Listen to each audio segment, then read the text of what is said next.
मला असं वाटतं की शिवसेना उद्धव ठाकरे गटाचे प्रवक्ते जितेंद्र आव्हाड आजकाल त्यांच्या पक्षापेक्षा जास्त काम उद्धव ठाकरेंची लाचारी सगळ्यात जास्त करतात.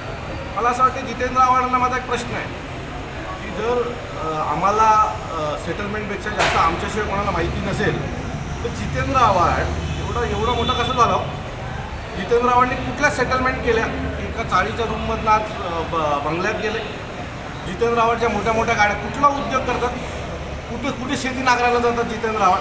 त्यामुळे जितेंद्र आव्हाडांनी आम्हाला सांगू नये की सेटलमेंट कशी केली जाते.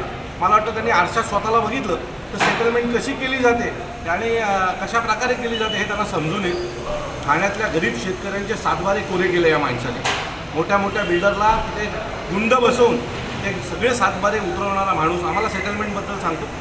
तर मला वाटतं की जितेंद्र आव्हाडांनी पहिले ठाण्यात जे काही रुस्तमजीच्या विषयात झालं, लोढांच्या विषयात झालं, त्या गरीब शेतकऱ्यांचे ज्यांनी सातबारे सेटलमेंट केले ना त्याच्याबद्दल बोलावं. नंतर मग आम्ही सांगू सातबारे कशा प्रकारे सेटलमेंट केली जाते. एकीकडे सत्ताधारी म्हणतात की ही जी सगळ्यात जितेंद्र आव्हाड अग्रेसिव्ह आहे.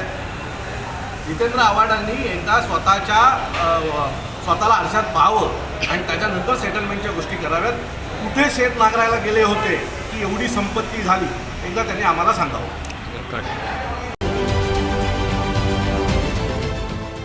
देश विदेशातील प्रत्येक घडामोडींचे लाईव्ह अपडेट मिळवण्यासाठी आता साम टीव्हीच्या सर्व सोशल मीडिया प्लॅटफॉर्मला लाईक, फॉलो आणि सबस्क्राईब करा.